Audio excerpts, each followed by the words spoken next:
Hello students, good morning. पिछले lecture में आप लोगों को बताया गया था cell cycle, G1 phase, S phase, G2 phase, M phase, जिसमें आपने जाना कि सेल में कुछ न कुछ चेंजिंग होता है और उस चेंजिंग के कारण सेल डिवाइड करके न्यू सेल्स का फॉर्मेशन करता है। आज हम लोग देखेंगे कि आखिर सेल डिवीजन का काउज क्या है। What is the cause of cell division? What is the cause of mitosis cell division? Okay. Generally, there are different theory. They are given by different scientists. In which first is called Kern plasma theory. Given by Hartwig. Karyoplasm theory इनके द्वारा दिया गया, तो आप याद रखेंगे हर्टविग के द्वारा दिया गया। And according to this theory cell division depends upon karyoplasmic index. Cell division depends upon karyoplasmic index. Karyoplasmic index also called nucleocytoplasmic ratio, also called nucleocytoplasmic ratio. It means ratio between nucleus and cytoplasmic. Simple सा example लें, जैसे अगर आपका town का area पहले कम था तो town में एक पुलिस स्टेशन, थाना हुआ करता था और वह पूरे एरिया को कंट्रोल करता था। लेकिन जैसे जैसे अगर आपके टाउन का उसका एरिया बढ़ना शुरू हुआ, रिजल्ट क्या हुआ कि अब एक पुलिस स्टेशन को पूरे एरिया को कंट्रोल करना मुश्किल हो गया। ऐसे कंडीशन में अलग अलग मुफस्सिल पुलिस स्टेशन का फॉर्मेशन हुआ। ठीक वही बात यहां है कि जैसे अगर ये सेल है, अगर सेल का रेशियो अगर हम देखें, nucleus controls the all activities of cell. अब इस न्यूक्लियस को कंट्रोल करना है इस पूरे एक्टिविटी में, और अगर इसका रेशियो कुछ गड़बड़ हो गया तो ऐसे कंडीशन में सेल डिवाइड करता है। यानी हम कह सकते हैं जो कैरियोप्लाज्मिक इंडेक्स है, karyoplasmic index means volume of nucleus, volume of nucleus by volume of cytoplasm.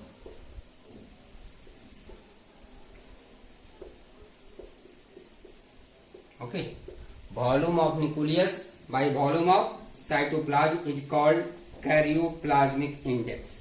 अब देखिए, अगर हम वॉल्यूम ऑफ न्यूक्लियस की बात करें और साइटोप्लाज्म की बात करें तो पूरे वॉल्यूम निकाल लेंगे। पहले सेल का वॉल्यूम, सेल के वॉल्यूम में से न्यूक्लियस के वॉल्यूम को घटा देंगे तो इसका वैल्यू आ जाएगा साइटोप्लाज्म का।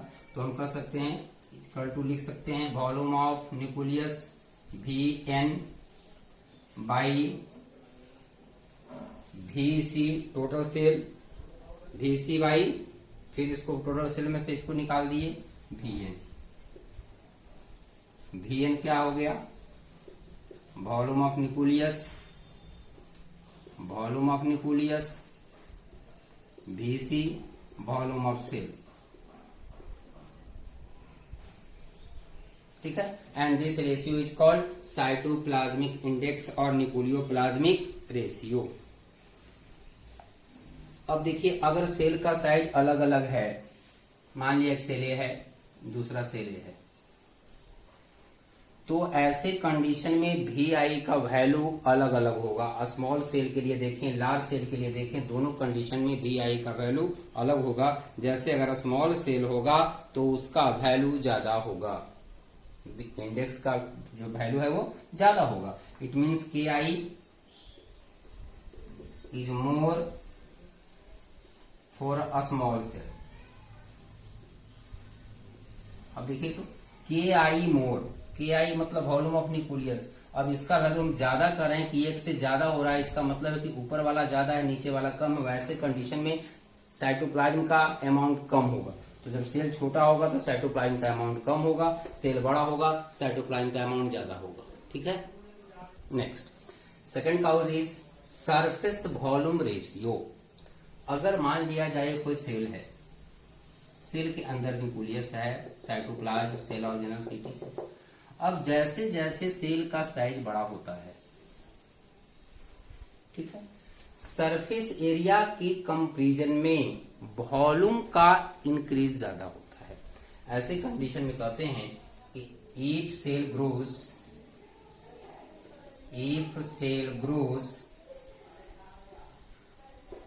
इन size its volume increases more than the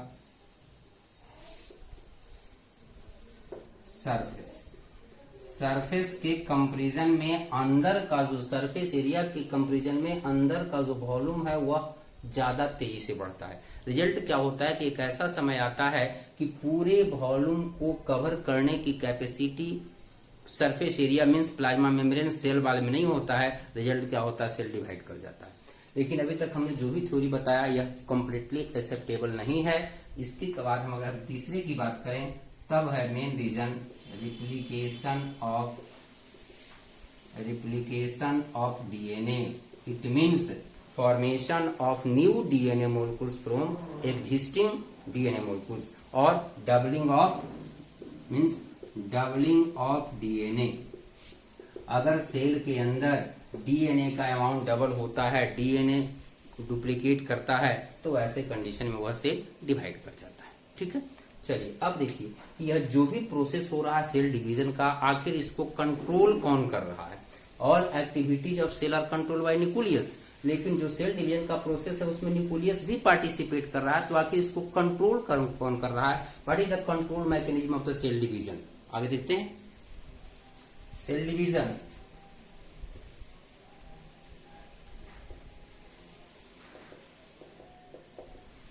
is regulated by regulatory molecules के द्वारा यह रेगुलेट किया जाता है। और वह रेगुलेटरी मोलकुल्स कौन है, cyclin and CDKs. Cyclin and CDKs, cyclin dependent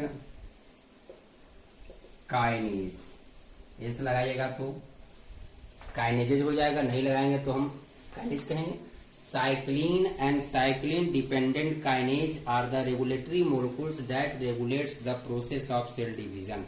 ठीक है। अब देखिए अगर सीडी मोलिक्यूल की बात करें तो सीडी मोलिक्यूल एक्टिव तभी होगा जब वह साइक्लिन के साथ मिल जाएगा। इट मीन सीडी के molecule become actives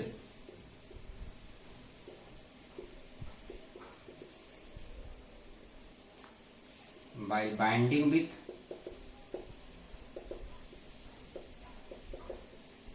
cyclin and forms cyclin CDK complex। दोनों मिलकर बना लिया साइक्लिन के साथ, साइक्लिन डिपेंडेंट काइनेज मोलिक्यूल्स मिल गया, दोनों मिलकर क्या बना दिया, साइक्लिन सीडीके कॉम्प्लेक्स। और यही कॉम्प्लेक्स सेल डिवीजन को कंट्रोल करता है। ठीक है। सीडीके साइक्लिन डिपेंडेंट काइनेज, अंत में लगा हुआ एज, इसका मतलब यह क्या है, एक एंजाइम है। As is enzyme. It means CDK is an enzyme that removes the phosphate from ATP and responsible for attachment of another protein. Suppose है जैसे अगर एटीपी है, इस एटीपी पर CDK cyclin dependent kinase enzyme का action होता है। Result क्या होता है? एडीपी प्लस पी का फॉर्मेशन होगा। फॉस्फेट ग्रुप रिमूव हो गया, यहाँ बचा क्या? एडीपी। और अगर निकाल देंगे तो एएमपी हो जाएगा, एक फॉस्फेट और निकालिएगा तो ट्राईफॉस्फेट, एक फॉस्फेट निकला डाईफॉस्फेट, एक और निकाल दीजिए मोनोफॉस्फेट, और इसके साथ किसको अटैच कर देता है? प्रोटीन को अटैच कर देता है। यह काम है काइनेज एंजाइम का, और यही कॉम्प्लेक्स साइक्लिन के साथ कॉम्प्लेक्स बना करके सेल डिवीजन के लिए रिस्पॉन्सिबल होता है। सेल डिवीजन में जो भी चेंजिंग हो रहा है उसके लिए रिस्पॉन्सिबल होता है। ठीक है ना। उसी चेक पॉइंट, अब चेक पॉइंट का मतलब क्या है? Check point of cell division, जैसे कि अगर मान लिया कहीं आप सफर कर रहे हैं, रोड पर सफर कर रहे हैं, तो कहीं ना कहीं चेक पॉइंट्स होता है। चेक पॉइंट क्या करता है? वहां चेक करता है कि आप आगे जाने लायक हैं या नहीं, आगे आपको जाने का परमिशन दिया जाए या न दिया जाए, तो ये चेक करने वाला पॉइंट है। ठीक उसी तरह से हमारे बॉडी के अंदर, लिविंग बॉडी में जो भी सेल साइकिल का प्रोसेस हो रहा है, G1 फेज के बाद S में गया, S के बाद फिर G2 फेज में गया, उसके बाद फिर M फेज में गया, तो इस पूरे साइकिल को कंप्लीट करने के लिए एक से अधिक जगह पर चेक पॉइंट्स होता है, जो कि इसको रेगुलेट करता है कि आगे वह जाए या नहीं जाए। ठीक है, तो हम देखेंगे check point of cell cycle. Now see check point, cell division check point. जैसा कि मैं बताया कि अलग अलग पॉइंट पर चेक करने का जो सिस्टम है। अब एक बताइए कि अगर आप पास कर रहे हैं तो क्या सभी जगह एक ही चीज चेक करता है? अलग अलग पॉइंट पर चेक करने का तरीका भी अलग अलग है। ठीक है, कहीं पहला अगर हम पार कर रहे हैं गेट पर, रिजल्ट क्या हुआ एक्सटर्नली देख ले जाए कुछ है या नहीं। आगे बढ़िए, मेटल डिटेक्टर लगा हुआ है, उससे चेक करेगा।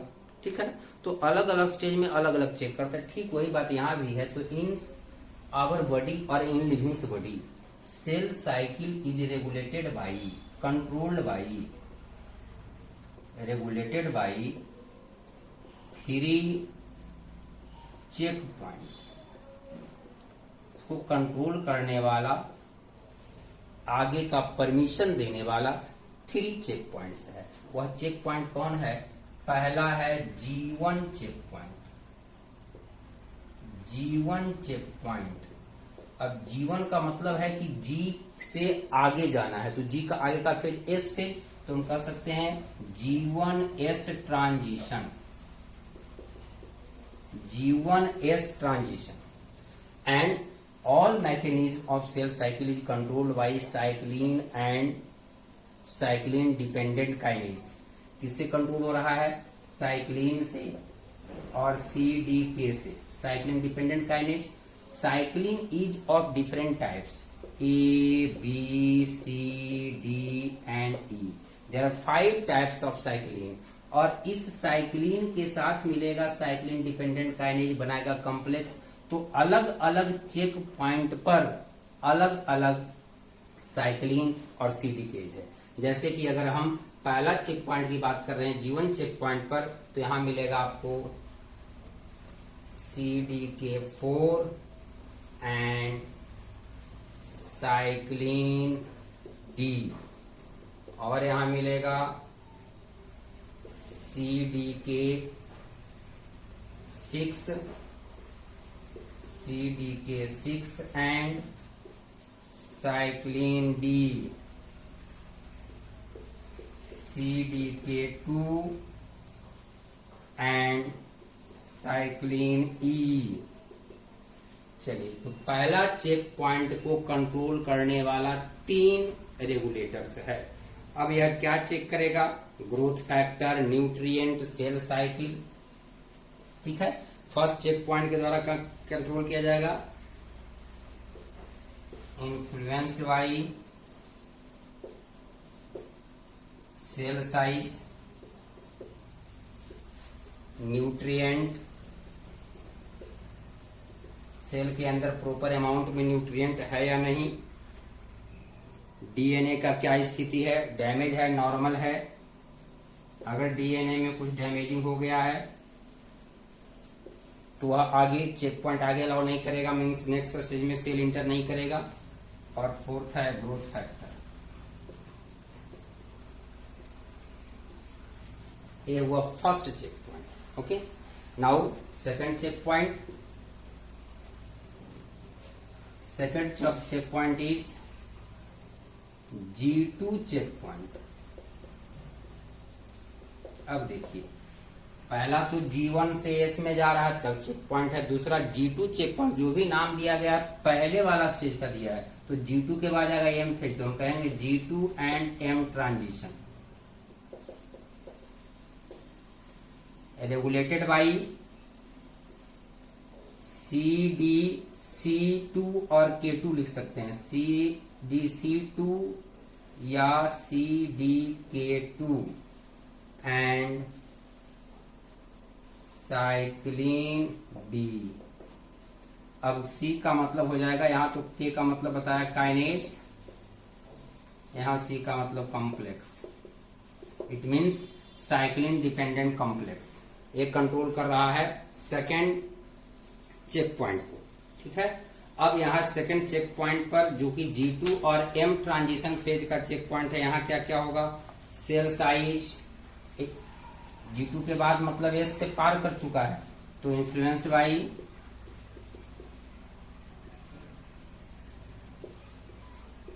सेल साइज, DNA डैमेज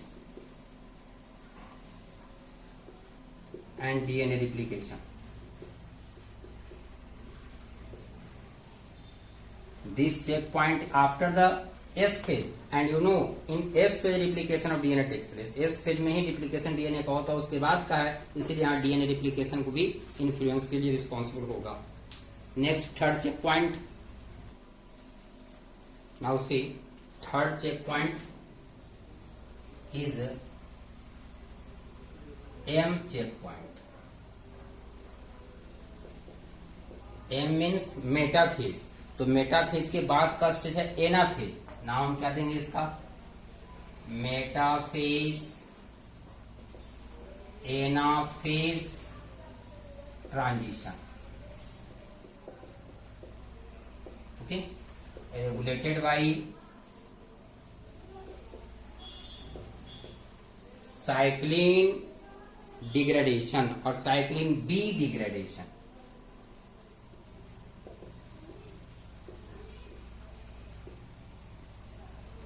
देखिए, अब इस स्टेज में इस चेक पॉइंट पर CD K cyclin dependent kinase नहीं है। क्वेश्चन आ सकता है कि किस चेक पॉइंट में साइक्लिन डिपेंडेंट काइनेज का रोल नहीं होता है। So check point number 3 M check point, ठीक है। अब यहाँ इन्फ्लुएंस किसके द्वारा होगा, तो आप याद रखेंगे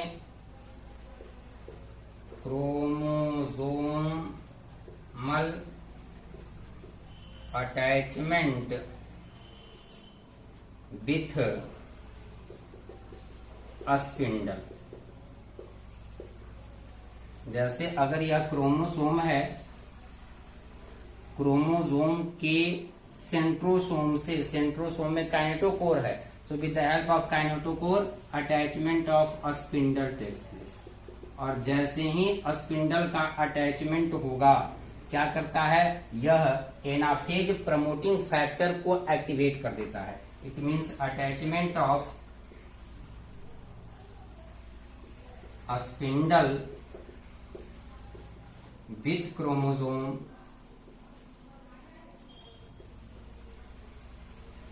activates the anaphase promoting factor। Result क्या होता है, ध्यान दीजिए। अभी यह जो क्रोमोसोम है 2 क्रोमैटिड का बना हुआ है, each half of chromosome is called chromatid. और यहाँ देख रहे हैं फिगर में कि 2 क्रोमैटिड है, लेकिन जैसे ही स्पिंडल फाइबर का फॉर्मेशन हुआ, अटैचमेंट हुआ, अब बन गया क्या, एनाफेज प्रमोटिंग फैक्टर एक्टिवेट होता है। रिजल्ट क्या होता है कि यह जो भी सिस्टर क्रोमोटिड है, इन दोनों को सेपरेट करने के लिए यह फैक्टर रिस्पॉन्सिबल होगा। यानी इसके बाद का स्टेज में देखेंगे तो क्रोमोसोम इस तरह से अलग अलग हो जाएगा और दोनों के साथ स्पिंडल फाइबर अटैचमेंट होगा, ठीक है ना। So AP factor, anaphase promoting factor responsible for separation of sister chromatid, sister chromatid को अलग कर देता है। और इसका रोल है, जैसे ही सेल डिवीजन के ड्यूरेशन में मेटाफेज में इंटर करता है, प्रोफेज के बाद जैसे ही मेटाफेज में आता है, सेल का न्यूक्लियर मेम्ब्रेन गायब हो जाता है। प्लाज्मा मेम्ब्रेन रहेगा लेकिन न्यूक्लियर मेम्ब्रेन डिसअपियर हो जाता है। और जैसे ही एनाफेज प्रमोटिंग फैक्टर का फॉर्मेशन होगा, एक्टिवेट होगा, फिर से न्यूक्लियर मेम्ब्रेन का अपीयरेंस शुरू हो जाएगा, यानी का रीअपीयरेंस ऑफ एनएम। लेकिन याद रखेंगे, रीअपीयरेंस में अभी न्यूक्लियर मेम्ब्रेन का बनना स्टार्ट हुआ है, कंप्लीट विजिबल नहीं होगा। कंप्लीट विजिबल एनाफेज के बाद वाला स्टेज में टीलोफेज में होगा। ठीक है, चलिए आगे। Next topic, types of cell division.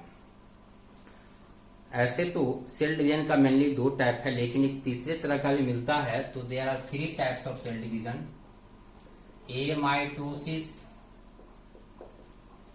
Mitosis and third meiosis.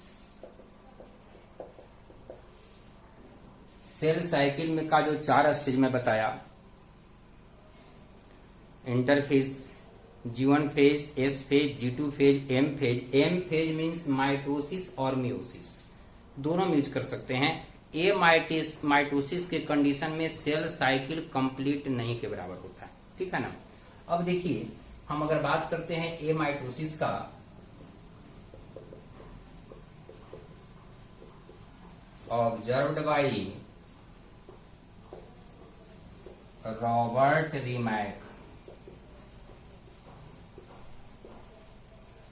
observed by Robert Remak, okay, and it is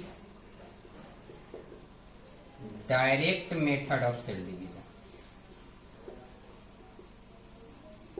Direct method means cell not passes through different stages. जैसा कि इसके पहले देखे माइटोसिस म्यूसिस की बात करें, आगे देखेंगे भी, एनाफेज, मेटाफेज, टीलोफेज, प्रोफेज, बहुत सारे स्टेज से पास करता है। It means mitosis and meiosis are indirect method of cell division, while amitosis is direct method of cell division, and it starts with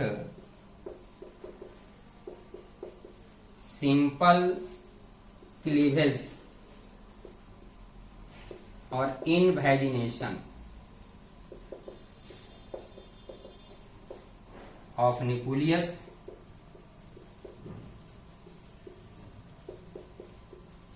followed by cytokinesis।